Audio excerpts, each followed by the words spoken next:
has been end of life terminal within 6 months, and you're honestly wanting to spend that 6 months battling it out With a loss. with Yeah.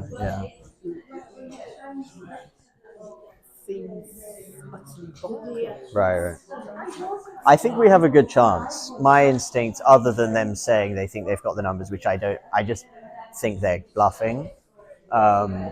I think, I mean, when you look at who we've got on our side, the Labour Health and Justice Secretaries, Diane Abbott, like a whole bunch of like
Very warm welcome and thank you for coming this evening. My name is Sophia. I am the Social Media Secretary for the Edinburgh Life Society. A very big thank you to our two guest speakers this evening. We've got Ann Furedi and Dr. Calum Miller have travelled a long way to come and speak for us tonight. And also welcome to Jamie McGowan, who has kindly agreed to chair for us this evening. Also a big thank you to the President of the Life Society, Tim, who has put a lot of time and effort into making this event happen. One quick piece of housekeeping: we are live streaming and recording this event, and there'll be photographs taken throughout the evening for our social media. If you don't want to appear in the live stream, you just make sure you're seated behind where the camera is over there, and filming will be switched off during the interval and as people exit the lecture theatre. The photographs, if you don't want those to appear online, that's absolutely fine. Just speak to me at any point during the evening, and I'll make sure that those pictures are not shared publicly. Just to briefly introduce our chair this evening, Jamie McGowan was called to the bar as Lord Reed Scholar in 2022. He is pursuing doctoral studies in constitutional law at the University of Glasgow, with a focus on judicial review and human rights law. As a solicitor, he has appeared throughout sheriff courts in Scotland and has assisted in a variety of matters in court protection. I'm going to hand over to Jamie now, who will introduce our two speakers for this evening. Yeah, just thank you again, and over to you. Thank you, Sophia.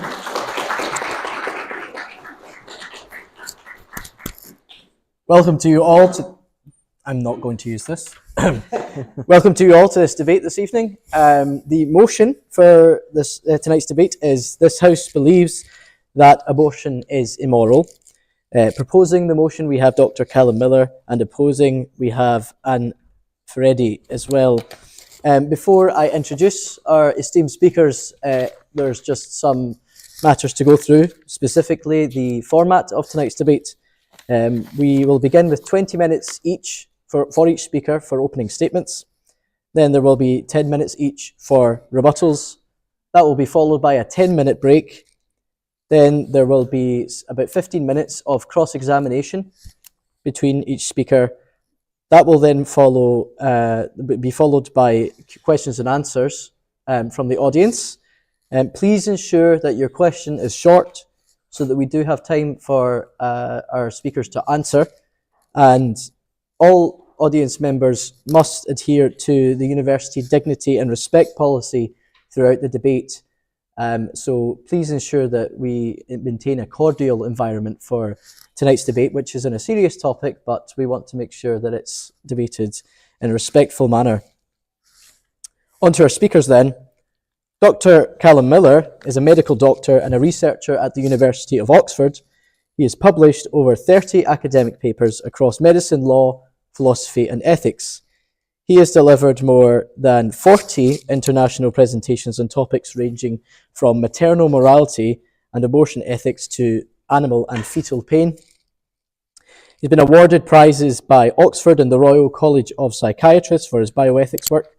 He appears frequently in UK media and has spoken to professional groups worldwide. He's currently writing 3 books on abortion.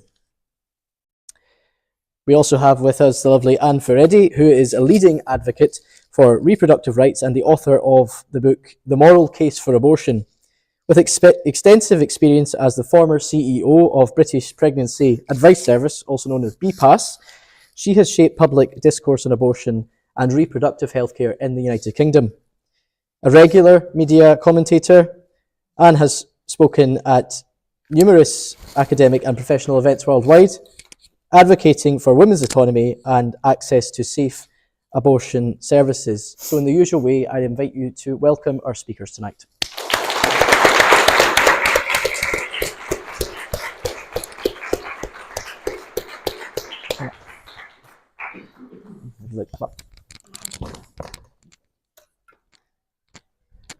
Yes, please have a seat. One more matter of housekeeping, mostly for the benefit of the speakers. I will give 2 knocks when you have 60 seconds left, and 3 knocks, and 4, and so forth when your time is up. Thank you. Dr. Miller. Okay. Okay, well, thank you, Jamie, and thank you, Anne, for being here. And thank you all for being here as well. This is obviously a very delicate topic and one that is fiercely debated. I know that I'm very much in the minority of people in the UK. You might guess from my name I am part Scottish, but from my accent you'll guess that it's kind of fake Scottish because I'm really mostly English, to my shame. But it's nevertheless a great pleasure to be with you tonight. And to be discussing this important issue with a friend, Anne, who we've debated a number of times before and actually agree on most things. And this might be surprising in an age where politics is so sort of polarized and sort of comes as a package deal. You're either you believe in the left-wing progressive stuff or you believe in the right-wing conservative stuff. And that's true for a lot of people. Anne and I think actually, unless she's lying to me, agree on probably 90% of things. And this is obviously a big, important 10%. I feel a little bit like I have an advantage in that Anne is also in opposition. I can say this publicly? You can. This is public already. We're both in opposition to the assisted suicide bill, which is being voted on this Friday. Which means that Anne is already halfway to being pro-life. So, I'm very no, it's obviously a hugely important topic, and one that I'm grateful that you are all taking seriously by being here. Anne is also a great defender of free speech and open debate, and by being here, I gather you are as well. There was a quote from J.S. Mill, one of the sort of founders of liberalism, who said in somewhat antiquated language, "The peculiar evil of silencing the expression of an opinion, that it is robbing the human race, posterity as well as the existing generation, those who dissent from the opinion, still more than those who hold it." All he's saying is that silencing the expression of opinion robs everyone, not only the person who is silenced, because he says if the opinion is right, they are deprived of the opportunity of exchanging error for truth, the people hearing the opinion. If the opinion is wrong, then the audience lose what is almost as great a benefit, which he calls the clearer perception and livelier impression of truth produced by its collision with error, which is a very fancy way of saying, if I'm wrong, hopefully you still learn something because you understand more about why I'm wrong and why you are right, if you might disagree with me. And I think this is a helpful way to think about free speech and these sorts of debates, which are increasingly sort of undermined and underutilized in this country. So I have not always been pro-life. On the contrary, it was only when I went to medical school, the stuff I learned there, both in terms of the development of the child in the womb and the reality of abortion, the impact of abortion on women and so on, that actually convinced me to become pro-life while I was at medical school. It was only this that convinced me that human rights, human equality, and maybe surprisingly, even human choice only really make sense when we apply them to all humans. When we apply human rights to some groups and deny them to others, not only does it not live up to the egalitarian ideals that we hold so dearly, it in fact creates space for deep inequality and radical power imbalances that profit the powerful and disempower those who are on the margins of society, or in some cases on the margins of life itself. This is, of course, what the recently popular, though perhaps contested, concept of intersectionality aims to express. It's a recognition that when we stand up for the rights of some marginalized groups without standing up for all marginalized groups, we can in fact make the problem worse by amplifying our silence towards injustices suffered by the most vulnerable groups in society. So to preempt what is a common sort of objection, or something said to me at least, there will be those, no doubt, who wonder what place I have as a man to speak about this issue of abortion. I can't spend too much time talking about this, but what I can say is that social justice movements have taught us that those with a privileged position or platform in society, and even with a louder voice, have a responsibility precisely to use that platform and that voice to stand up for the vulnerable in society. And so as a man and as a doctor, I have a duty to use my voice to empower the voiceless by sharing the reality of unborn human life, by sharing the evidence of the impact of abortion on women, and perhaps most powerfully, simply by sharing the stories and experiences of those women I speak with regularly who insist that abortion has not empowered them and who ask me to be the voice that they often feel they are not allowed to have. And so, as a doctor, therefore, I have several duties. One is to represent all my patients equally, no matter their size, their power, their independence, their race, their level of development, or otherwise. I also have a duty to inform people of scientific progress on human life in the womb. I have a duty to describe the psychological impact of abortion on women and on others. In short, I have a duty to be truthful, and I have a duty to protect all my patients, which for me includes both the woman and her unborn child. Now, it is normally claimed that abortion is needed for women's psychological well-being. Indeed, 98% of abortions in the UK are legally authorized on these grounds, on the grounds of a woman's mental health and the risk that a pregnancy would pose to her mental health. Yet it is reasonably uncontroversial from various different authorities, pro-life and pro-choice, that the evidence for abortion having significant and noticeable mental health benefits is actually negligible. On the contrary, the most recent major review conducted by probably the world's leading researcher on this topic, who himself was pro-choice, suggested that abortion is associated with worse mental health outcomes, even adjusting for confounding factors. He found that there was a higher risk of suicidality, of anxiety, of drug abuse, and of alcohol abuse for women having abortions in an unwanted pregnancy compared to women who continued an unwanted pregnancy. So, according to the evidence, abortion does not help women in this sense, at least, and the preliminary evidence we have suggests that it may even harm them. Now, there are a number of other ways that abortion has been harmful to women and to society since it has been introduced. And this is important because, of course, the primary benefit of abortion is alleged to be for women themselves.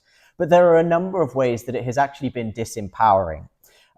You can make your own mind up about this. I'm not lecturing or telling you what to believe, but these are some of the ways that many feminists have felt that abortion has been disempowering. The first is the issue of sex-selective abortion, which is not a huge issue in this country, though it probably does happen a little bit. There's some evidence that it happens to some extent. But in certain global contexts, it is an enormous problem. In China, they have such a significant imbalance between men and women as a result of female fetuses being aborted, that it has actually fueled significant rises in the bride trafficking and sex trafficking industries. There are simply not enough women and girls to go around for men to marry and form families with. In some villages in India, there are not a single baby girl. There are no baby girls born in certain villages in India. This, of course, almost always happens to female fetuses rather than to male fetuses. Girls are the primary victims of this. And as I said, because of the increase in trafficking, even the girls who are born and who survive end up being the victims of the absence of their sisters. Another way that abortion is harmful to women is through the phenomenon of coerced abortion, abortion where someone is forced to have an abortion against their will, in some cases very explicitly against their consent. This might be from a male partner, is the most common. It might be from the woman's parents. It might be from the woman's employers. Within about a year of Ireland legalizing abortion a few years ago, female plane pilots were told that if they became pregnant, they would have to have an abortion or they would lose their job. And so in situations like this, there is a tendency to simply think that the availability and legal access of something necessarily means more choice and freedom. But of course, for these women, it didn't mean freedom. It meant that they had newly become pressured into something that they didn't want, and that pressure did not exist before abortion became legal. There are many other pressures. Some of them are hard pressures where someone is openly forced, and we know that this happens sometimes even at the hands of healthcare professionals in this country. We also know that most women in ideal circumstances would not want to have an abortion.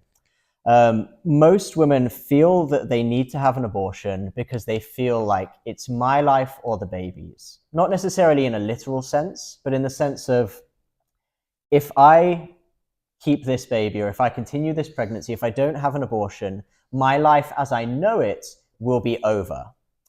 And if that is the sort of existential threat that people feel in a decision, it raises the question of what does free choice actually look like? If someone feels like there's only one choice that allows them to preserve their future, then I think we have a difficult time saying that this is a genuinely free choice. Now, and of course, we'll point out that, yes, but we can still do the best we can to give as much choice as we can and try to alleviate those factors. I'm sure she will have a response to this point. But I think it's something worth considering, that if we really believe in choice, the large majority of abortions, I believe, and there's evidence suggesting this, are ultimately against a woman's first preference. And that's something that we do have to take seriously. There are many other ways that abortion has been harmful to women, to society. I'll just mention one other. It was sort of argued before abortion became legal that when abortion became legal, you would have less single motherhood, you would have less child abuse, you would have less family breakdown and these sorts of things, because it would allow people to form a stable relationship before they had children. If a woman outside of a relationship became pregnant or outside of marriage became pregnant, she could have an abortion, and then there would be no need for her to continue the pregnancy. There would be no single motherhood and so on. As we know, single motherhood massively increased after this. And single motherhood is often a sort of touchy subject to talk about. My parents are divorced, so this certainly doesn't come from a platform of sort of any sort of elite background. But it's the recognition that the reason conservatives or many other people sort of talk about single motherhood or single parenthood, though usually it's the mother, is precisely because it is disempowering for the woman. It's precisely because if a couple break apart and they have a child, 90% of the burden of raising that child physically, emotionally, financially, relationally, in terms of time, 90% of the burden falls on women. And so when families break apart, it is first and foremost women who suffer, at least if there is a child involved that needs looking after. The man is typically free to go and do whatever he wants. He can have whatever job he wants. He can go and party whatever he wants. He can sleep with whoever he wants. The man is liberated almost entirely by family breakdown and by abortion. It is the woman who has to pick up the pieces and deal with the consequences. Now, why am I talking about all this? What does this have to do with abortion? Well, when abortion was legalized, what it did was it basically sent a message to men saying, this is a woman's issue and it's nothing to do with you. It's her body and it's her choice. And so men turned around and said, it's your body, it's your choice, and therefore it's your problem. And I'm having nothing to do with it. And so the man walks away. And what this has meant is that there has been a huge increase in family breakdown, and all of that burden, or the large majority of that burden, as well as falling on the child, of course, has fallen on women. And so, there's a quote from a Nobel Prize winning economist in the US from the 90s where he said, in the 1970s, we were about to eradicate poverty in America. And just at that moment, when abortion became legalized in the US, poverty, and specifically the feminization of poverty and single motherhood, began their long and steady rise. What they said was that it was precisely this family breakdown, by taking men out of this and saying they have no responsibility and no rights, they're totally irrelevant. This is what has led to the family breakdown that has caused the feminization of poverty. The co-author of that paper was actually, I think still is, Joe Biden's Secretary of the Treasury. So these are not sort of pro-life fanatics making these arguments. These are very much pro-choice, progressive people in the American sort of political spectrum. Well, I want to say a little bit just in closing about the child. And where do we start with this? Well, why does this matter? It matters if we really believe that all human beings are equal, which is what the Universal Declaration of Human Rights tells us. And surely all of us at least want to believe this, or think that we believe this. Who could deny this basic premise that all human beings are equal, that they are equal regardless of size, of gender, of power, of race, or orientation, or cognitive ability, or anything else? Well, if all human beings are equal, then there's a fundamental question that we have to ask, and it is this. What is the embryo or the fetus? Or you might call it a child or a baby. Whatever you want to call it, what is it? Is it a human being? I'm not talking about a potential human being. I'm talking, is it an actual human being? When we decide about human rights and human equality, we don't ask how big is it, how independent is it, how cognitively able is it. We ask, is it a human being? And I believe that the answer to this in the case of the fetus is resoundingly clear from biological science. A study from just a few years ago confirmed this. They surveyed about 5,500 biologists across the world, and they found that 95% said that an individual human organism is created at fertilization, when the sperm meets the egg. They even surveyed these biologists' religious views and their views on abortion, and they found even the large majority of biologists who said that they were very pro-choice. Even I think about 70% of very pro-choice biologists said that a new human is created at fertilization. So this is relatively uncontroversial within science.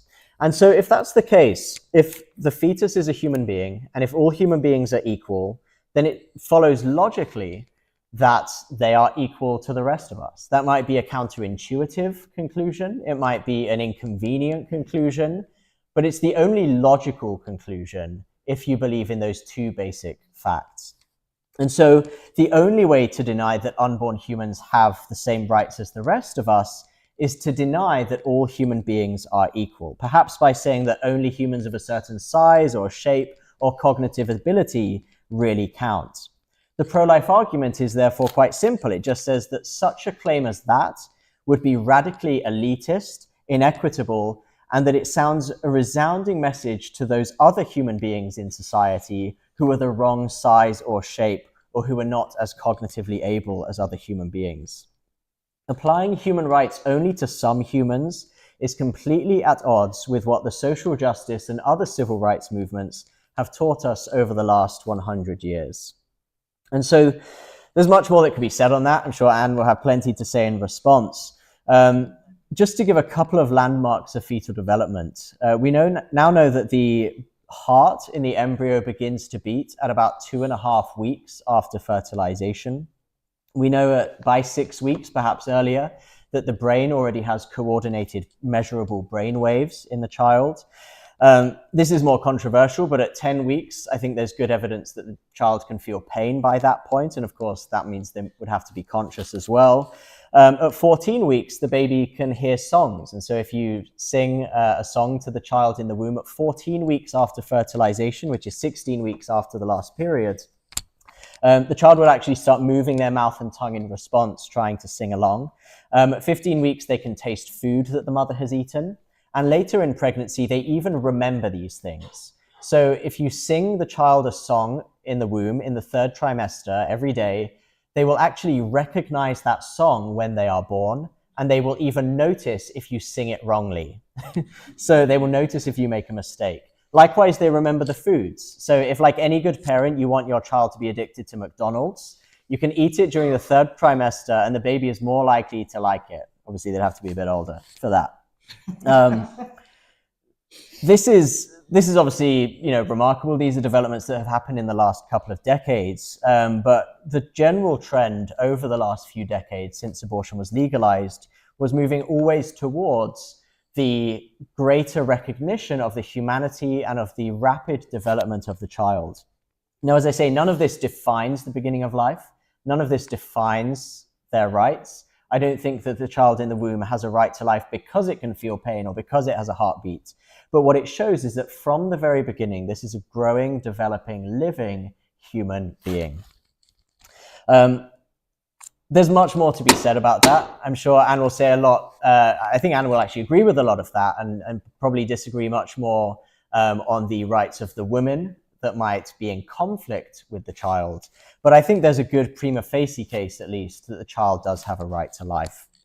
And so finally, as a doctor, therefore, I have a duty to look after both of my patients, the woman and the child, not to prioritize either of them, but to treat them as human equals despite their differences, and therefore to respect the choices of both. The choices of the smaller one in that partnership may take longer to come to fruition, but that is no reason, I suggest, to completely discount them. I would say that both lives matter in the pregnancy, and we have an obligation as much as we can to preserve both. So thank you so much for your patience in listening.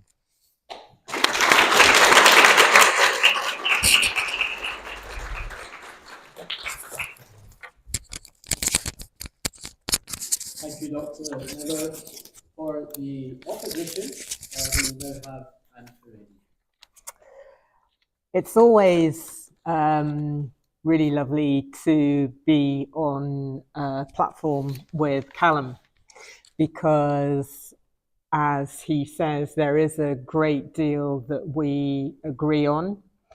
I think, in fact, probably the issue of abortion is the last remaining thing For now. that we don't for now. We'll probably discover other things along the line.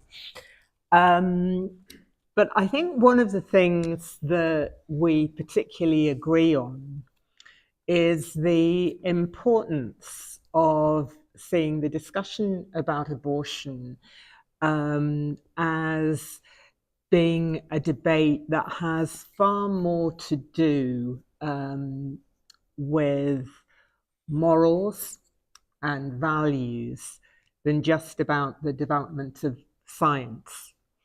And in fact, one of the things that I find very frustrating with what are often seen as being my side of the debate is that they actually are very hostile to the idea of using the word moral or seeing this as part of a moral debate.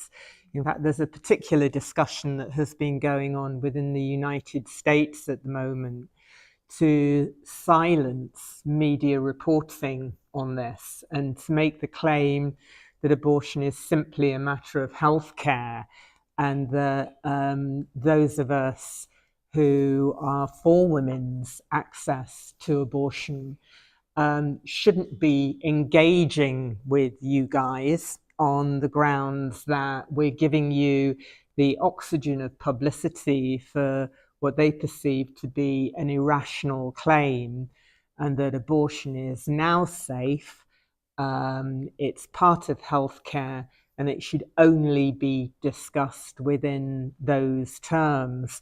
I really strongly disagree. And I particularly welcome the fact that when you were putting this discussion together, you framed it in the terms of whether abortion is immoral. And that's really the issue that I want to address. I'll probably pick up some of the other points a bit later on in the discussion. But I think that moral thinking about abortion is particularly important because it speaks to the decision that a woman is making when she finds that she is pregnant. And when she's pregnant,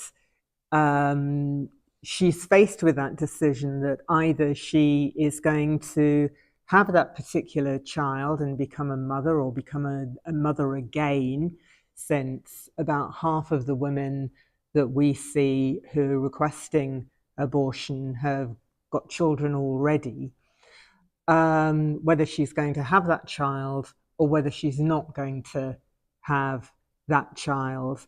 And she has to think quite carefully, I think, about whether it's right or it's wrong for her to have a child or another child at that time, whether the decision to end the pregnancy is a good decision or a bad decision. And I think that it's something that women agonize over, some of them. Even those who don't agonize over the decision often find themselves in a situation where they're feeling differently about it than they ever thought that they would do before. And that is because whatever your views about pregnancy and being pregnant, or whatever your feelings about abortion are in the abstract, it's very, very different when you're facing that particular decision for yourself. And in the time that I was working at British Pregnancy Advisory Service, and I spent nearly 20 years running that organisation, and that's an organisation that provides about half of the abortions that are carried out in the country, I found that there are women who would come to our clinics who would never have believed that they would have an abortion, who felt that they were against abortion in principle, but for them, they felt that it was the right thing for them to do in those particular circumstances. And I've spoken to many women who also thought that they were absolutely 100% pro-choice, that they definitely would never consider having a child, who, when they were faced with that decision, found that they were really seriously considering having that child, continuing with that pregnancy, and many of them did. About 17% of women who come to BPAS clinics leave the clinic having decided that they would continue with the pregnancy after having considered all of the options that were available to them. And I think that this decision making is very important. And the issue for me has always been one of who makes the decision and what goes into that decision making, and the moral judgment that goes into that decision making. I've actually moved on from working in the field of abortion care. I've gone back to studying since I retired, much to the amusement of many of the students that I find myself in classes with, who are not quite sure why I'm putting myself through this. But nevertheless, I'm like the granny of the doctoral class. And I am currently studying for my PhD in philosophy, and I'm looking at the issue of human particularity, or what some people will regard as speciesism. I'm looking at what it is that is particularly unique about ourselves as humans. And I'm looking into three particular areas where I think that humans are unique as a species. One of them is our sense of history, our sense of what has been in the past, what may come in the future, and where we stand at that pivotal moment. One is our sense of agency, our ability to act on the world and make changes. But the other thing, which I think really speaks to this debate and touches on it, is our capacity for moral judgments, to make decisions about what's right and what's wrong, to make choices according to our particular values. And I think that it's something that we take very, very seriously. And I think our capacity to make decisions is possibly the most important attribute that each of us has, both as a species, as representatives of a species, but also in our individual capacity. Because the decisions that we make about the things that happen in our lives, the moral decisions that we make, speak to who we are and what we will become. And that is a very important aspect of our humanity.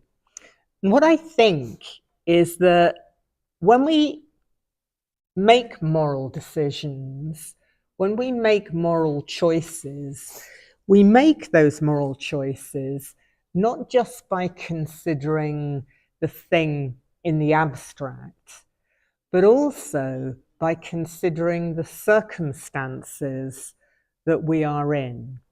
So when we think about abortion, it's really easy to just think about abortion in the abstract as being the ending of a particular pregnancy, of being the killing of an embryonic human being, because one of the things that I would strongly agree with Calum on is that the embryo, the fetus, is most definitely human.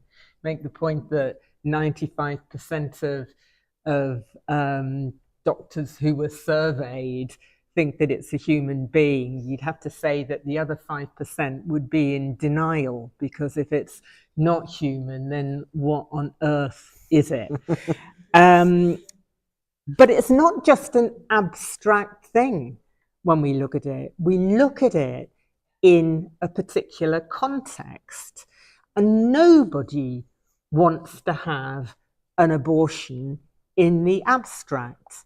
The ending of a pregnancy, I think for most of us who presumably have a presumption in favor of life, is inevitably going to be something that is worse, a worse thing morally than bringing a new human being into the world. Can there be anything that is more marvelous than replicating ourselves? And yet, when we look at things in the specific, particular circumstances, which is how we make any judgments, then I think we bring in other additional elements. So, to give an example of what I'm talking about, we can start off by saying perhaps that we think all destruction of life is wrong.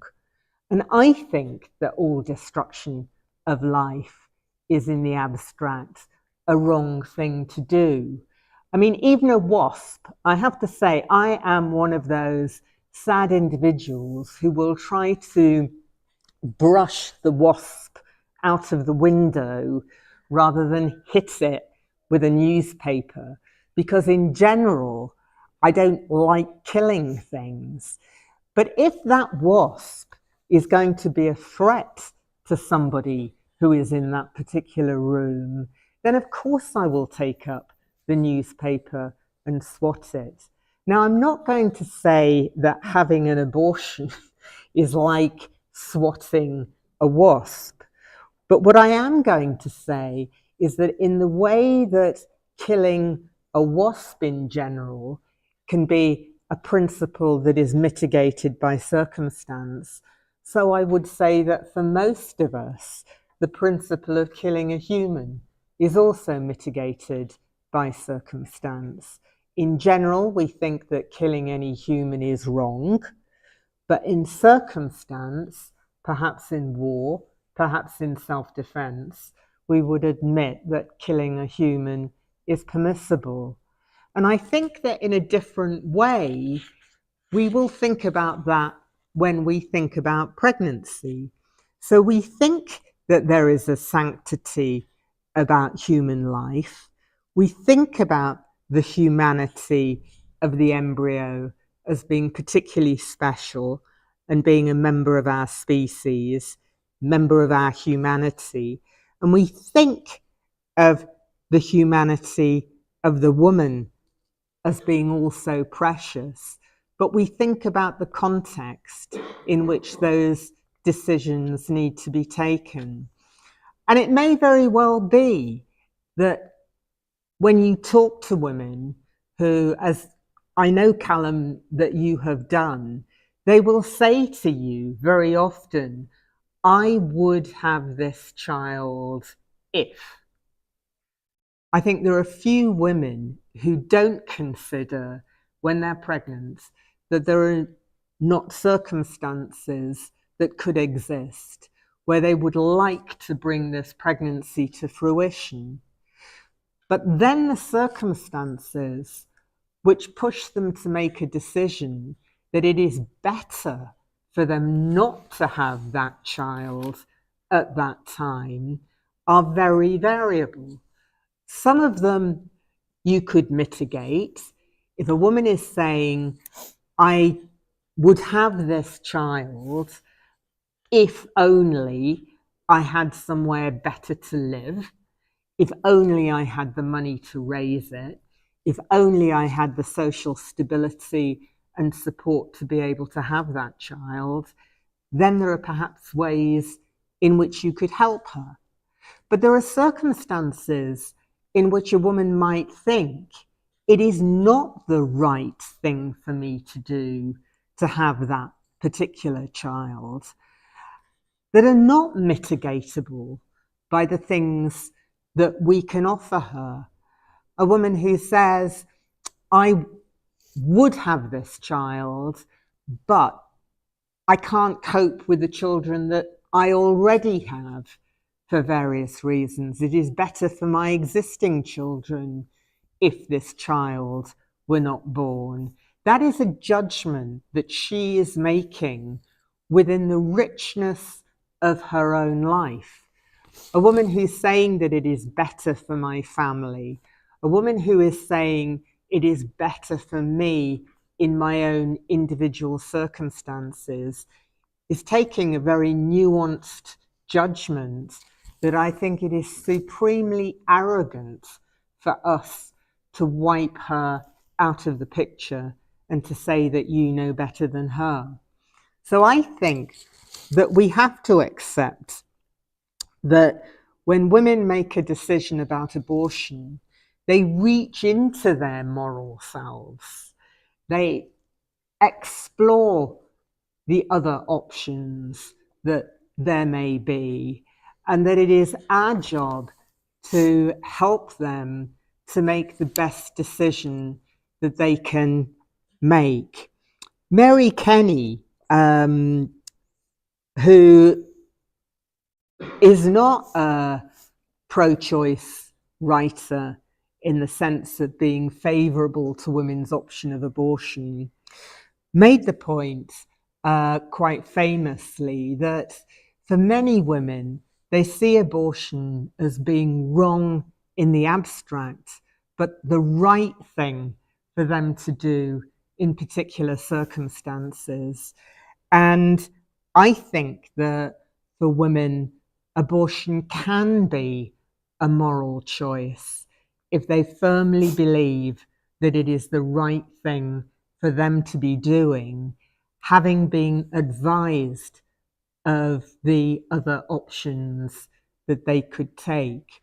It frustrates me deeply when we see now protests outside of clinics who think that women, once they enter an abortion clinic, are somehow on a treadmill towards the end outcome of abortion, and that women are not given any option other than to continue through with that abortion, and that counselling must be provided to them by people who are opposed to abortion in principle, protesting outside of the clinic. Because I know through 20 years of working with them that there is no doctor that I have ever come across who wants a woman to proceed through with an abortion, not only that she doesn't want, but that she is not certain is the best thing for her to do by the time she takes those tablets or she enters into that theatre.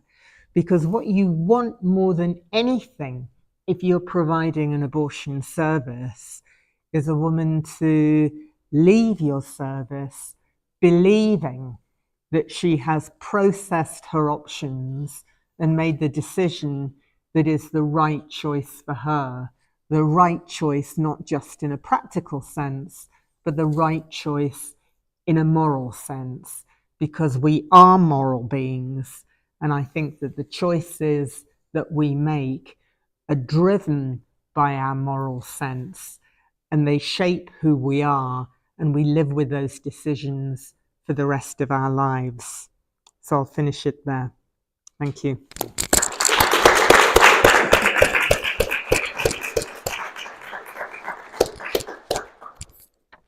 Thank you, and we'll have a rebuttal from... Thank you. Yeah, thought-provoking as always. Thank you, Anne. And again, much that I agree with, especially when you're agreeing with me. I think there's kind of three main points I want to highlight here. The first is that the sort of circumstantial element is one that I do agree with to a large degree in a few different ways. But the one I want to highlight is more of a point of disagreement, which is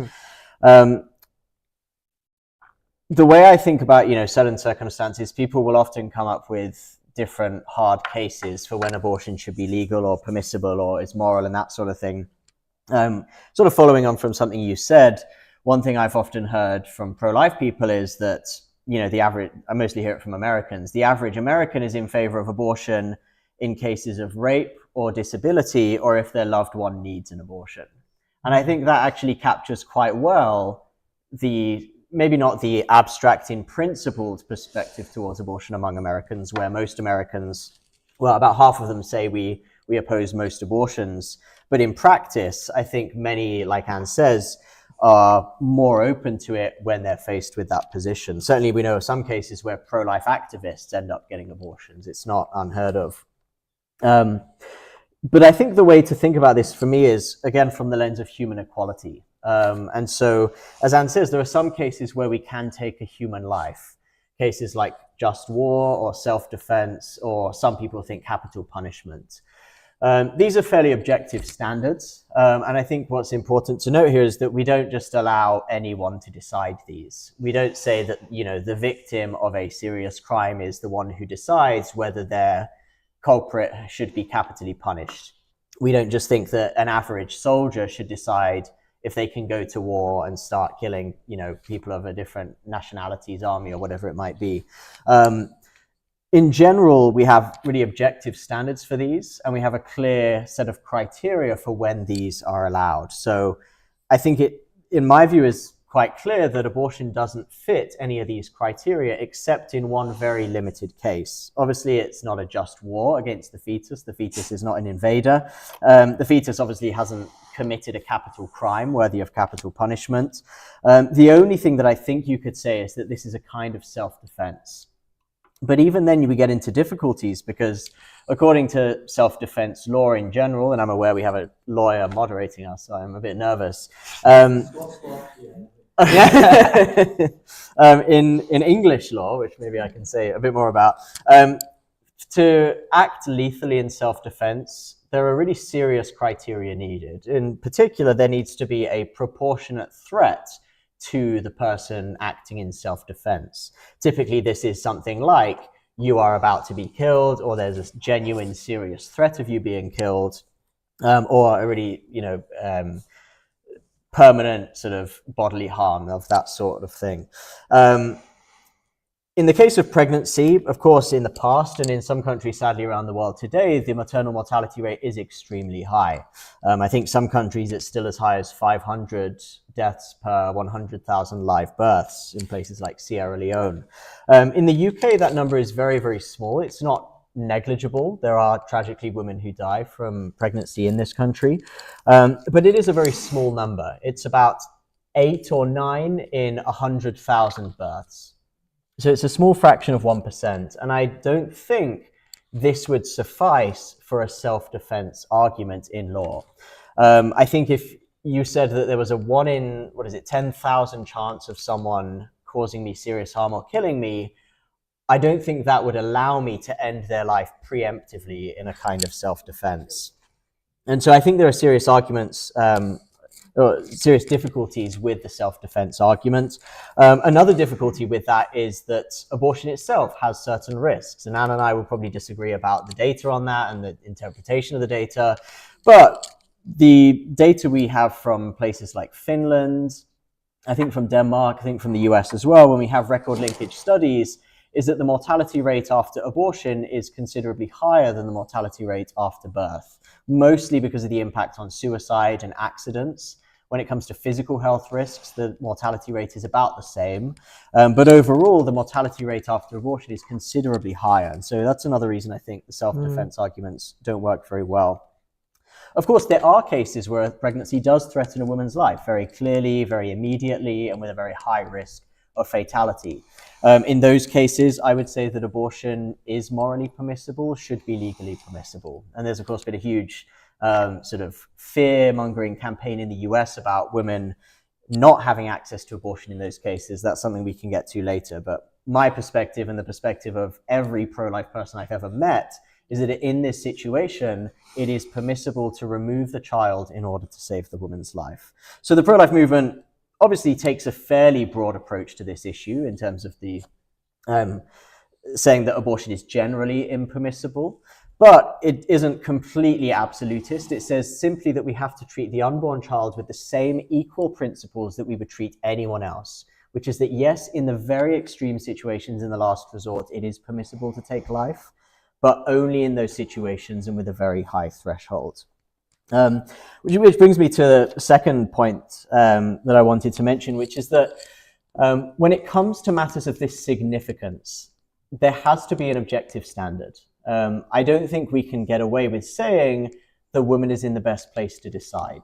The woman perhaps knows her own situation the best, but that simply doesn't suffice for taking the life of a human being in any other situation in the law or in ethics.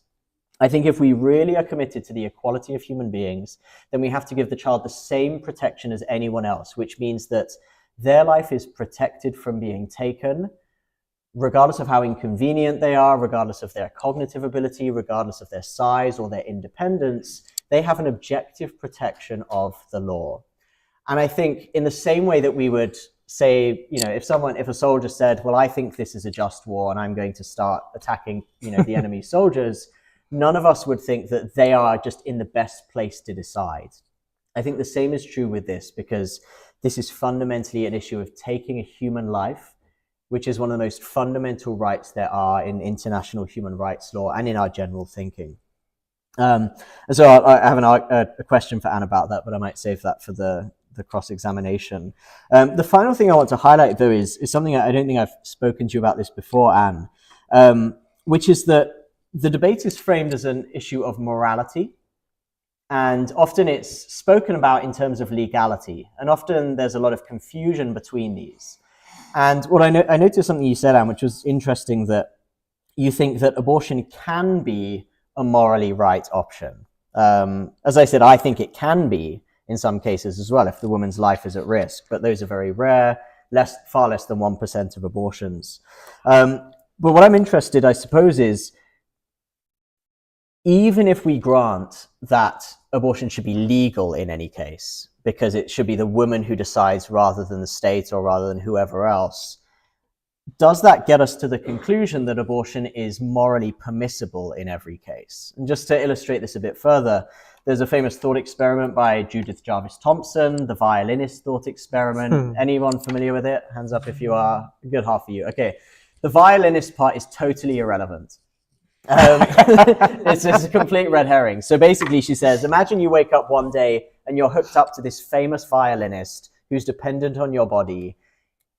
You're not obliged by virtue of her right to life to keep the violinist hooked up.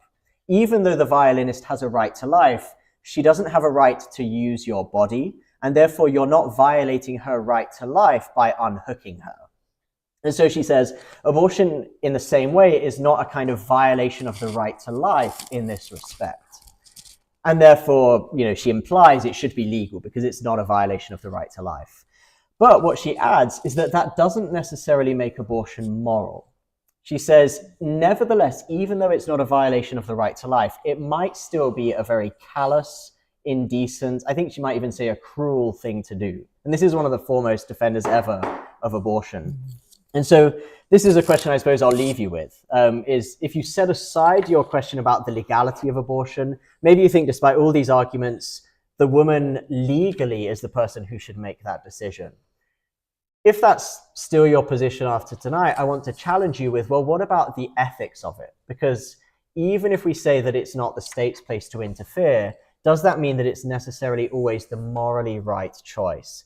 And that is something that I don't think Anne's arguments or any other arguments about state interference or the decision maker, I don't think any other arguments get us to that conclusion that an abortion is always right just if a woman chooses it. And so I'll leave you with that to make up your own minds. Thank you.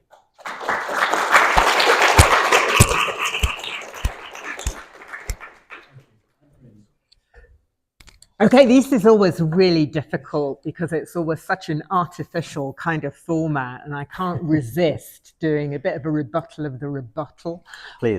Particularly on that last point, because I think it's really interesting, because I think it's absolutely right, from from an overall point of view, it would be very, very difficult to say that every abortion decision is a morally right decision. I've certainly heard some women give accounts of why they wanted to terminate a pregnancy, and I've thought it was callous. I've thought it was unthought through, and it was actually not what I have ever thought of when I've argued that I think that abortion should be regarded as provided in a normal way alongside other healthcare. I've spoken to a young woman who wasn't using contraception with her boyfriend, and when I asked her what she thought she would do if she became pregnant, she just shrugged and said, get rid of it. In fact, she didn't even say of it, she just shrugged and said, get rid. And that was not what I felt, that I always felt was the point that I wanted society to be at. But the one thing that I do think is absolutely wrong always, and that would be to force someone who was in that particular position to continue with the pregnancy. Because I think that what you have to consider when you're thinking about abortion always, and this is where the context comes in, is that it's not something that begins and ends with the fetus. It's something that ends with the birth of a child, if that termination is denied, and it ends up with a family situation. And that's ultimately what we're looking at. And you have to think about whether that is better. Now, I think that listening to you, I think you have really been got at quite a lot by the intersectional. You think I'm woke? I think you're tending. I think you've been got at by the intersectional claims of reproductive justice, who talk quite a lot about the need for the privileged to be defending the less privileged, and I think who are concerned very much with rights at all particular stages, because I think that it's very difficult when you look at applying the concept of human rights to the fetus and to the embryo, because it immediately begs the question of what you are giving it the right to do other than simply to exist. You simply can't talk about applying the issue of rights in the same way to a fetus as you can to the woman who is carrying it, any more than when we talk about children's rights, which is actually a concept which I also have some problems with, actually, when we think about giving children the same kind of rights that we give to adults, because the whole notion begins to fall apart, and it begins to make no sense. So it's very, very glib to be able to say that you will support the right to life at every single stage of development, and that humans are equal at every single stage of development. But I think, in fact, it becomes rather a conceit, because I don't think there is any way that, if we are entirely honest, we think that the embryo has the same rights, even the right to life attached to it, as we do to a born person. It simply can't mean the same thing. We know that it doesn't mean the same thing, in exactly the same way that I can be absolutely opposed to euthanasia, that I can think that that there is something that is instrumental and quite appalling about ending the life of someone because they say that because, as I think it's the case in the Netherlands, that they talk about it as being a complete life lived, does not, in my mind, in any way equate to ending a life in the womb of an embryonic human being that has never even known life. There is something different. There is something that is essentially different about those relationships. And in fact, thought experiments in philosophy never really seemed to work terribly well for me. But one thought experiment along the lines of the Judith Jarvis Thompson thing is the one about the burning hospital, which you will be familiar with. Well, basically, we're imagining in our minds a hospital on fire. You've got one chance to go into the burning hospital and rescue a patient from it. Which ward are you going to go into? And I think we can say that none of us are going to go to the assisted conception unit to rescue the embryos out of the freezer, as opposed to rescuing the children or the elderly people, because we don't see those lives as having the same value in reality. I think in terms of the health benefits and so on, the impact of abortion on women, one of the things that I have never understood from your point of view is that if terminating a pregnancy has such a terrible impact on women when abortion has been requested, why are we not seeing an absolute epidemic of mental illness among the hundreds of thousands of women in society that exist who have requested and have had completely uncomplicated abortions? Why is it that such a small proportion of women actually come forward and say their decision is one that they have regretted? Because in fact, most women who have abortions will move on from those decisions and will go on to live lives that are completely uncomplicated by the fact that they have had an abortion in the past. And I think that the point that you have made, that abortion can be abused, is absolutely the case, that women can be coerced into abortion, and that's completely unacceptable. And abortion can be used and encouraged for eugenic ends. But that is entirely different from the circumstances that we're talking about here, which is where a woman has decided, fully competent to make her own circumstances, that she thinks that that's the best decision for her. Finally, the point that I want to make is, and this is where I do think maybe the woke feminists have got to you a little bit, is that I think that you are exceptionally hard on men. I think that in circumstances of family breakdown today, I think that many men suffer hugely, actually, from being denied access to the children that they have had within the family, that many of them will suffer hugely from not being involved in those children's upbringing.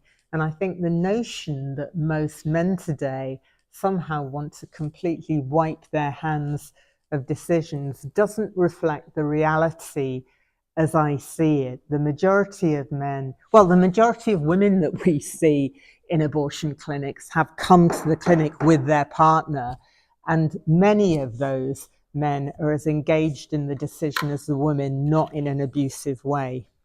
And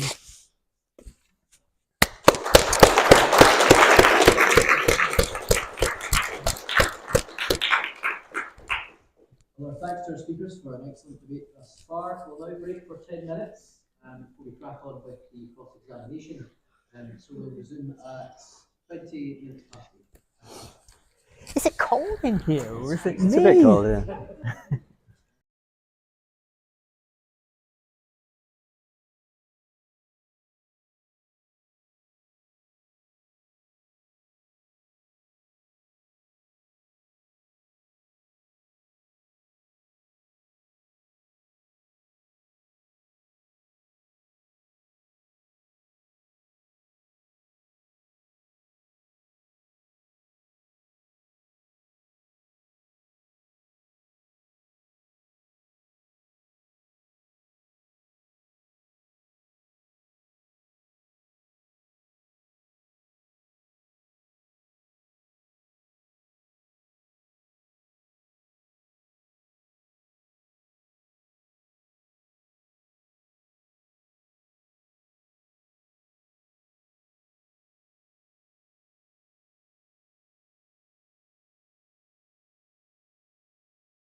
So, considering the point that you make about the equality between the two lives,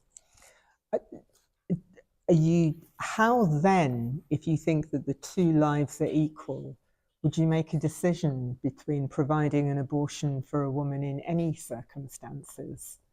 You can't possibly believe that those two lives are completely equal if you're prepared to do an abortion on health grounds or even grounds of threat to the woman's life, if you consider the two things to be equal.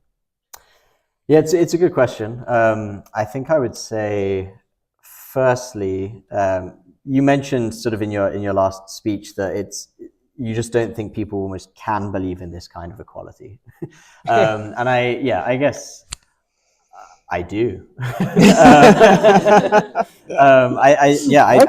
So I think unless end of discussion. Maybe not where we can go from here. I'll come back to this in the closing remarks, but maybe to give you your time back, I'll at least comment on this specific part of it, which is, I think that is the case in self-defense. I mean, in self-defense, I hold that the person attacking me has an equal life that's of equal value to me, but nevertheless, I think it's permissible for me to respond in self-defense to that.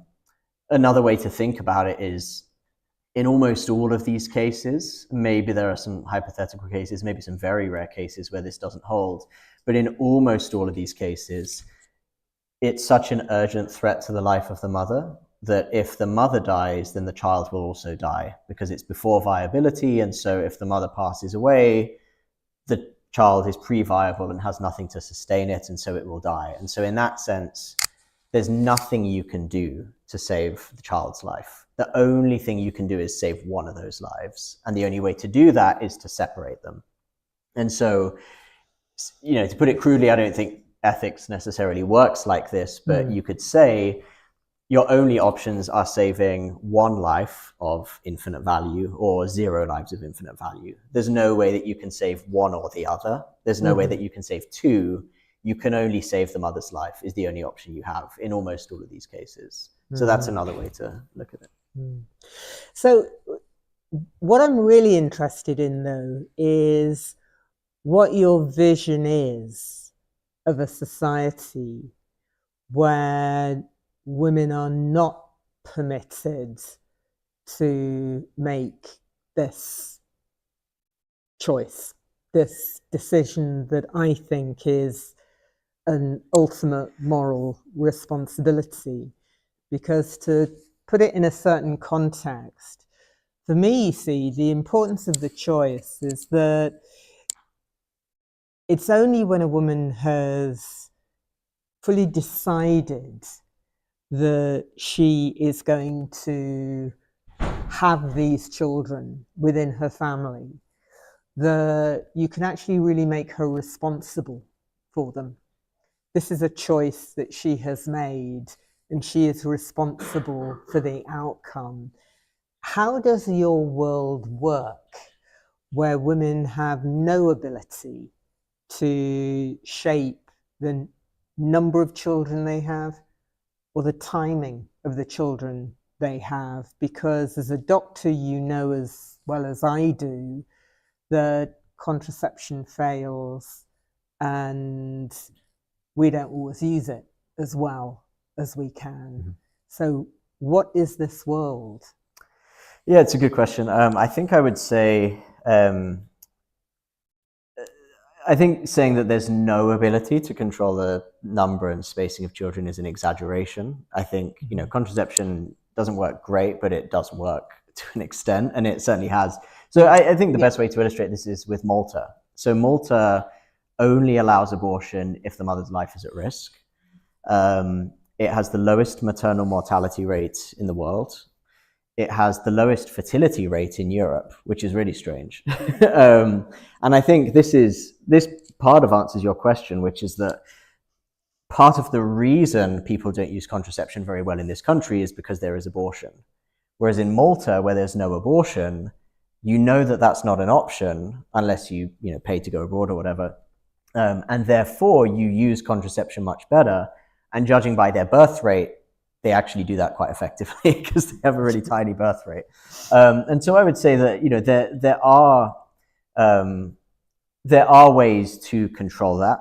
In pro-life countries, they manage to do that to a large extent. Of course, there will always be cases where that doesn't work.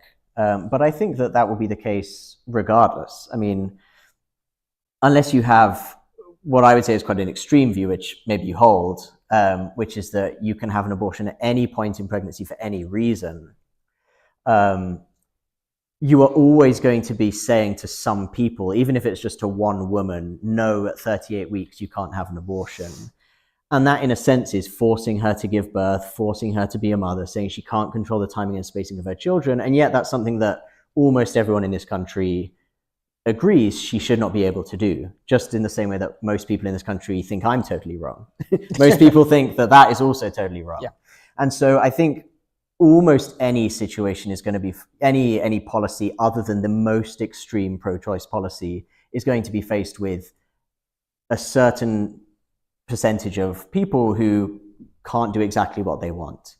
And that's unfortunate in a sense, but I also think, and I, you know, having had our discussions in the past, I know that we both agree in many cases that people are resilient. They adapt to their situations. Even if they were totally terrified in the beginning of a pregnancy, the large majority, almost all of them, over time will come to terms with it, will be very happy with their child, and will be, you know, they'll say, this was unexpected. I didn't get to control the number of my kids, the timing of my kids, but I love my kid and it's okay. And that might sound idealistic, easy for a man to say, easy for someone with no kids to say.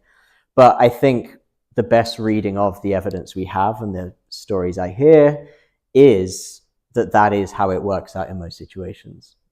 But you can disagree, of course. Well, the point that I would disagree with is that I think that, you know, one of the reasons why countries like Malta have been able, and Ireland actually, before the recent changes in the law, were able to exist without there being a substantial informal abortion sector, which we know existed in Britain before the 1967 Act. In 1966, there were 10,000 abortions recorded in NHS hospitals. This is not even talking about a backstreet abortion, because there was that demand for termination of pregnancy and women finding a way to get it.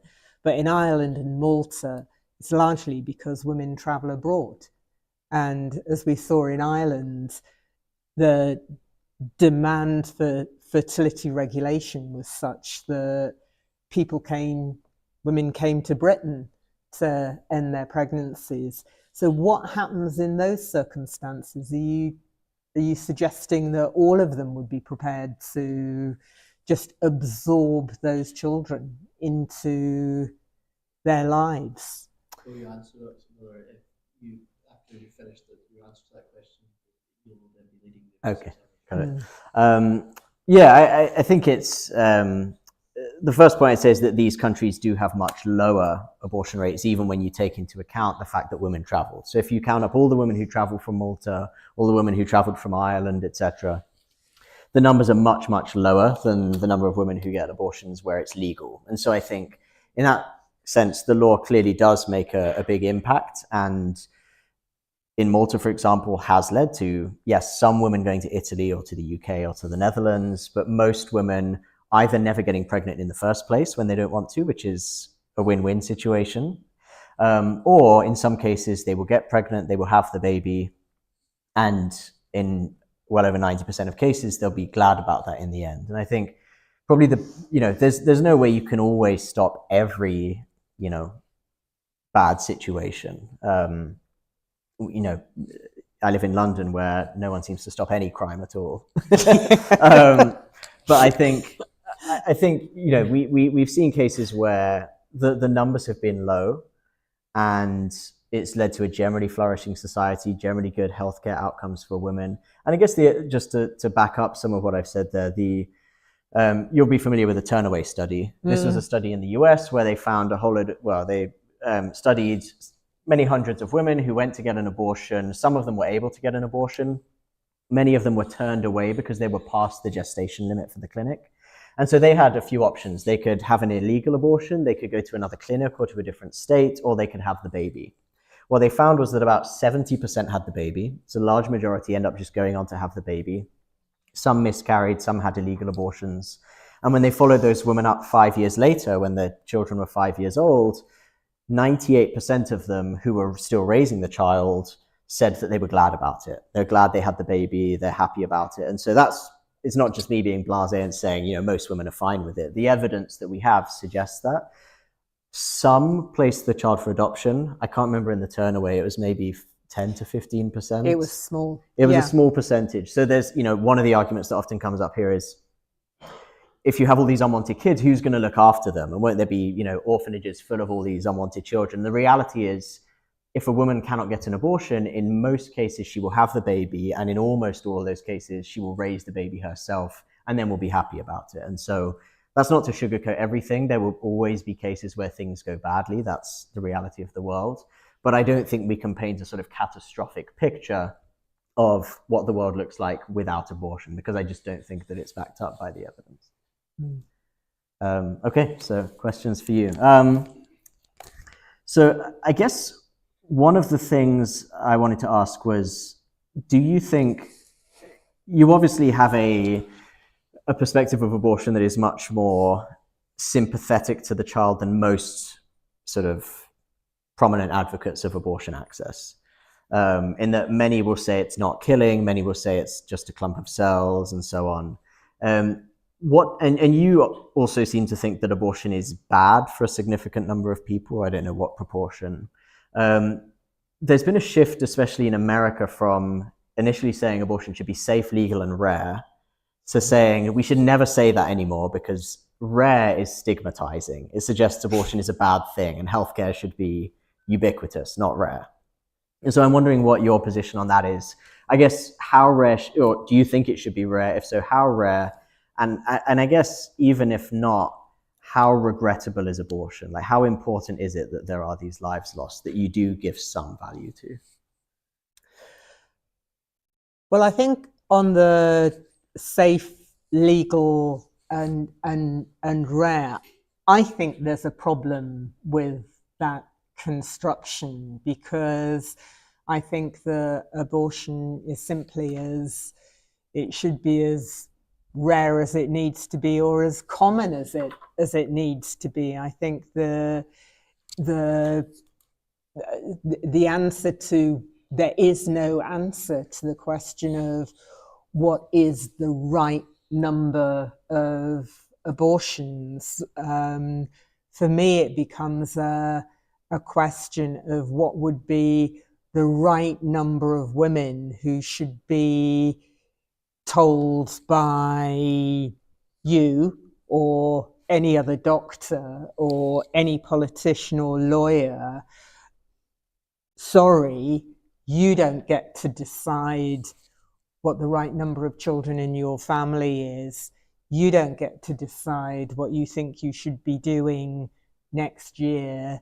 You don't get to decide what kind of life you want to live, because I'm telling you that you have to organize your birth control in this particular way. And it's absolutely right. For me, I think it's ludicrous to deny what the human embryo or fetus is. And when it comes to me, I facilitated the provision of abortion for hundreds of thousands of women. Would I ever have had an abortion if I'd become pregnant at a time when I wasn't planning to? I'm not sure that I could have taken that decision myself, but that's completely irrelevant to me making decisions for other women. And my point is always comes down to this question of who is responsible for making the decision. I don't think it should be the state. I think it's a matter for a woman and her doctor to decide what is the right thing to do under those circumstances, and nobody else need be involved in it. We can believe different things. We believe different things about what happens to us after we die. We can believe in different things that exist before we're born. Okay. Following on from that, I want to press you. I asked a bit about this before, but again, suppose we completely agree on the legality. We say the state shouldn't be involved. This should be between a woman and her doctor, or even just a woman, or whatever. You said it can be moral for a woman to have an abortion, and you think it should always be legal, I gather, for a woman to have an abortion. I guess trying to be as precise as possible, do you think that some abortions are not, or are immoral? Are any abortions morally impermissible? I think the abortions that are morally impermissible are abortions that are forced on women, particularly by state policy. And so that's where I would really draw the line. I think that it has been the case in the past where a woman who has been, if she were a young woman, has been told that no, you can't have that baby, you're too young, an abortion will be the best thing for you to do, when I think that she may have been helped and assisted to be able to have a child that she would have wanted. I think that sometimes in the past it's been the case that where a woman has had antenatal screening and has been told that her baby would have some kind of development problem, that she must have an abortion because that's the right thing to do. I think those are immoral. But when a woman's made a decision for herself, I think that perhaps this may appear relativistic, but the worst thing, the worst moral outcome is for her to be denied her own choice. Okay. But you think, sorry. I think we'll leave cross-examination okay. And move just to answers before we go to the closing statements. Has anybody here got a question for our speakers? Yes. First of all, thank you so much for this debate. My question is regarding for Anne, in terms of a woman, like you talked a lot about decision-making circumstances, right? If a woman really wanted a son, and she found out she's having a girl, would you find that to be a reasonable circumstance for her to go undergo an abortion? Yeah, okay, so I think it's a question about whether abortion should be permissible in the case of sex selection. And what I think with this is that ultimately, given that I think that a woman should be able to have an abortion because she doesn't think that she wants to continue being pregnant, the reason for her to think that is pretty incidental to me. I think there are some women who feel very strongly that they want to have a son. There are some women who feel very strongly that they want to have a daughter. But actually, I think the number of women who basically say that they want that, they have that preference so strongly that they will terminate the pregnancy, are very, very few and far between. Now, I have come across women who've done that. But I think that what you then find is that, again, it's the circumstances that have driven them towards that. So if a woman is saying, I cannot have this child.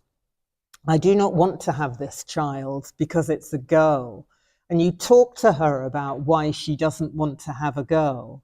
And she tells you, because I've had 3 girls, and my husband's family have told me that if I don't have a boy, they're throwing me out. And he's going to get a new wife who can produce boys stupidly. You know, what are you going to say to that woman? You know, I think there's some rationality in the decision that she's making. And I think that you have to at least try and understand that. So no, I don't even think sex selection abortions are always wrong.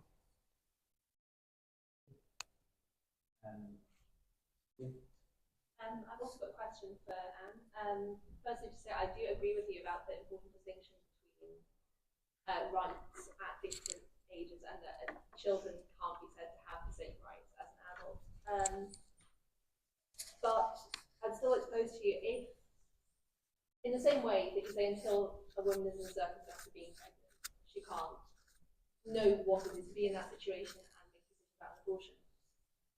It's different after the child is born. A completely different reality when the woman has that newborn, has the obligation, has the sleepless nights, has that complete dependability on her. And so I was just wondering, what do you think fundamentally changes between the child's existence in the womb and outside of the womb? And that if the mother found she couldn't cope, or that it wasn't in the best interest of herself or her family, once she has a newborn child, and decided to end the life of that child, why would that be morally impermissible? But doing it at an earlier stage of development before the child is actually born wouldn't be. What's the fundamental change? Okay. And in some ways that takes us on to an issue of abortion that we haven't really discussed, which is what it means for a woman to have a pregnancy inside of her, or you might want to say have the child inside of her, rather than have a baby in her hands. And the point that I make is this, really, is that once the baby is born, there are a whole number of options and choices that can be made, decisions that can be made to better the welfare of that baby without it necessarily impinging on the woman's body. A whole team of social workers, carers, neighbours, friends can take responsibility for that baby if she wants to hand that baby over. When the baby's inside of her, there is absolutely nothing that anybody can do. I mean, you'll concede this, surely. There is nothing that anyone can do with that child inside her that does not in some way involve an intervention on that woman's body. And so before a child is born, there are issues of bodily integrity, issues of autonomy that don't occur afterwards. I mean, it's one of the things that I think I'm still right in saying that, for example, even when it comes to a cesarean section, even if the child is going to die in the process of being born, you cannot force a woman to have a cesarean section against her will. Yeah, I think so. I mean, that's the case, because we recognize that that is an assault on the woman. But once that baby is born, everything changes. And so I think that's why birth is a fundamental game changer. And it's really hard in some ways to get your head around it, because, you know, it's often put to me, well, isn't it just a change in geography? What magic happens as the baby goes through the birth canal in being born that changes the status of that infant?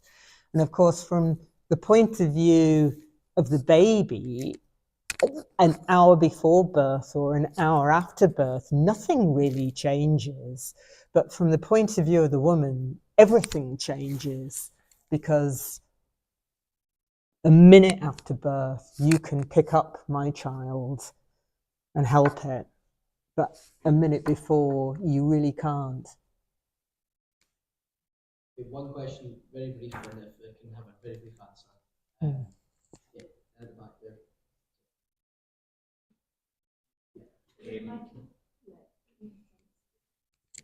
Sorry, firstly, thank you so much both for your time and your thoughts this evening.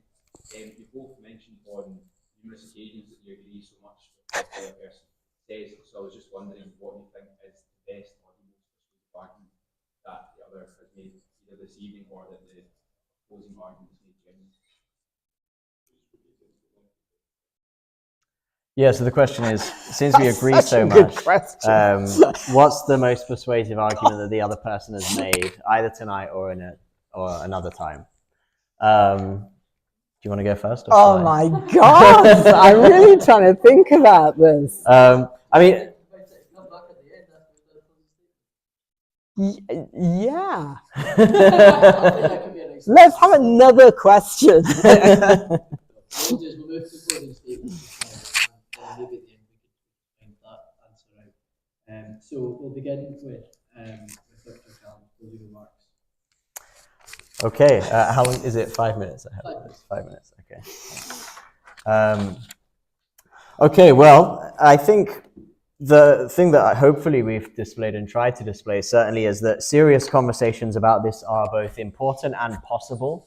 And I think what we find, when we see protests about these debates even being held at other universities, I'm not aware of one here, when we see people just silencing conversation, is actually not reflective of the majority of people in this country that do have a nuanced position on this topic, do want to hear the arguments back and forth, and actually have to make these decisions themselves.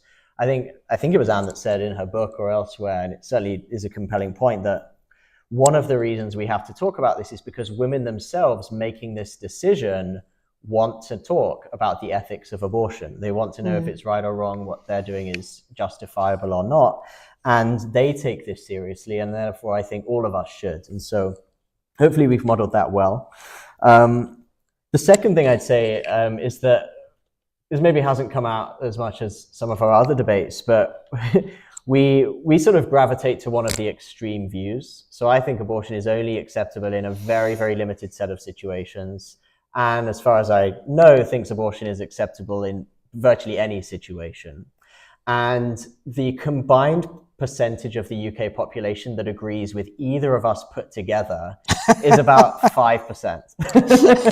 So, but it's interesting because these are actually sort of probably the two most common positions in academic ethics on this question. That's true. Because most people accept that between the end of pregnancy and a newborn baby, the baby doesn't change very much. It doesn't change from a sort of unconscious blob of cells to a walking, talking human being. That's obvious.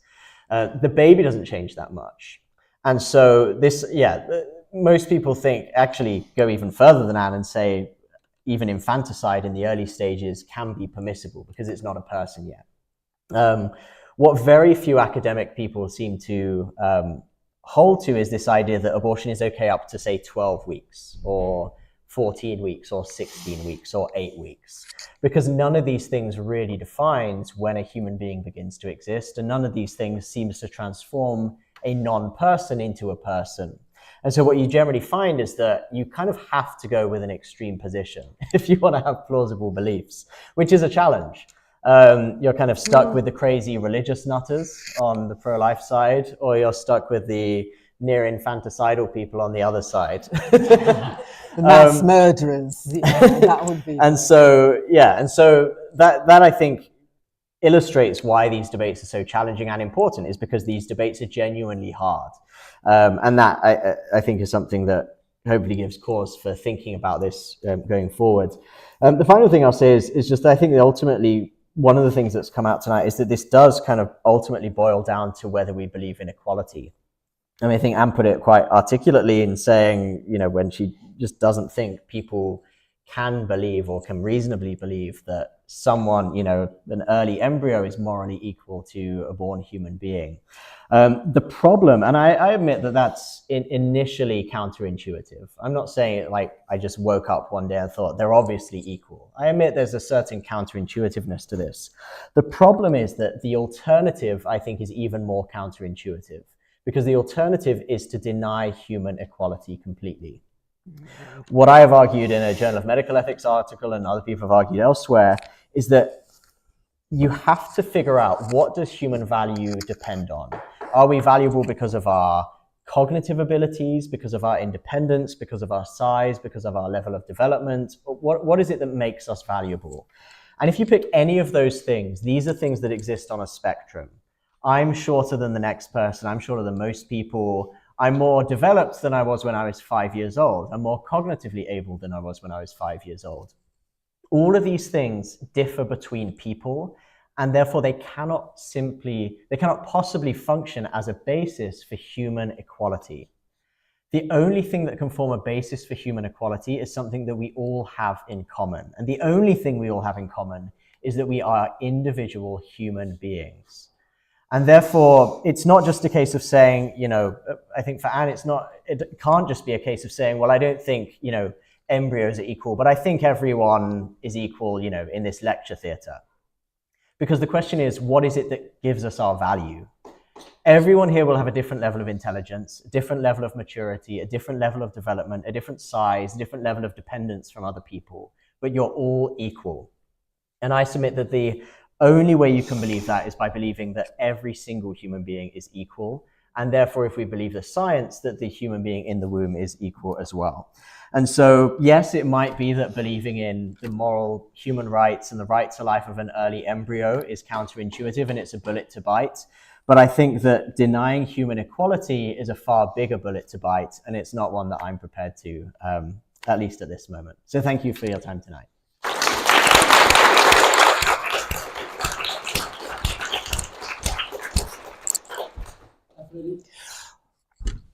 Well, I could offer you a slightly different view of the equality thing that's actually only just occurred to me. I'm really going to have to think this one through a little bit about how this sort of argument works its way through. Because, as I said earlier, a big part of the work I'm doing at the moment is actually a presumption in favour of a kind of particularity of the human species and what binds us as humans, and in a sense a presumption in favour. I think we can have a presumption in favour of human life. However, when it comes to equality, I think the only way that we can really perhaps deal with this across the board is to talk about the equality of different stages, because I think that basically embryo, Calum Miller, this is not the same thing, is it? I mean, both human beings, both worthy of a huge amount of respect, awe, and honor of human beings, but they're really not the same thing. Whereas 12-week embryo of a Chinese person, a Caucasian person, a Japanese person, there you've got some equality. Equality of an octogenarian across the whole human species, then you've got a sense of human equality. And I think that that's the way that I would want to look at the human thing, because, and this is in some ways, you see, this is what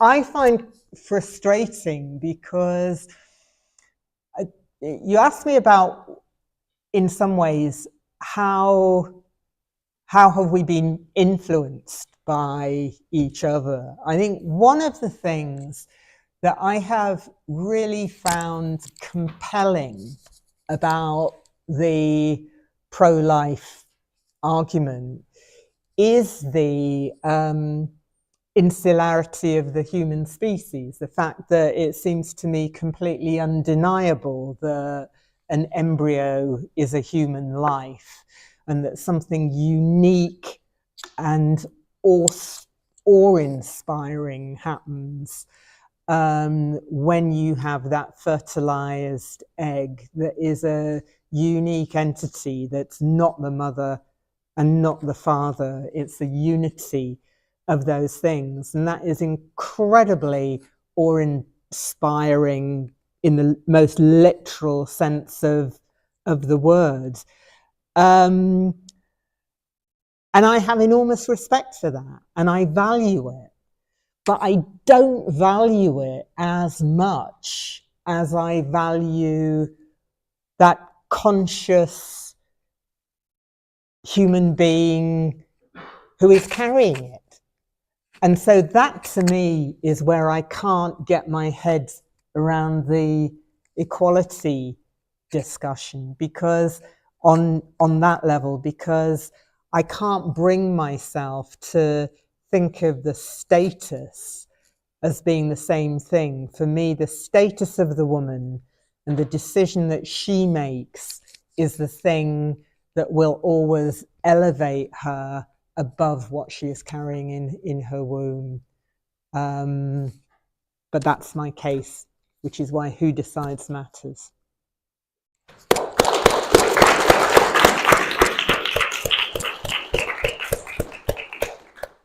So you might have just answered the question there, but which of Calum's arguments did you find the most persuasive or challenging? Yeah, I think it was that, but I have to say, see, one of the things that I find very important is that debating, both in the sense of, particularly with Calum, because we've done a lot of these, haven't we, over the years, and that what I find is that I always come away from it having learnt something about his arguments, but also having learnt something about my own response to those arguments. And that's why I think discussion and debate is really, really important. It's about testing ourselves and learning in the context of an audience. Which has challenged you the most or persuaded you? Yeah, well, I don't know if there's so much an argument, but just the general, I mean, Anne is, maybe you won't like me being this disparaging about other people on your side, but Anne is by far the most honest person I've come across who advocates for abortion. And I learn a huge amount. I mean, just one example is pro-lifers often really don't have a very good understanding of why abortions happen. Even looking at statistics, you don't get a great sense, because statistics will say, like 40% say it's not the right time. Well, what does that mean? Statistics might say the relationship wasn't right. Well, again, what does that mean? There are so many sort of details in there that are really important to figure out. And Anna has hugely amplified my understanding of the complexity and actually also the conscientiousness of these decisions.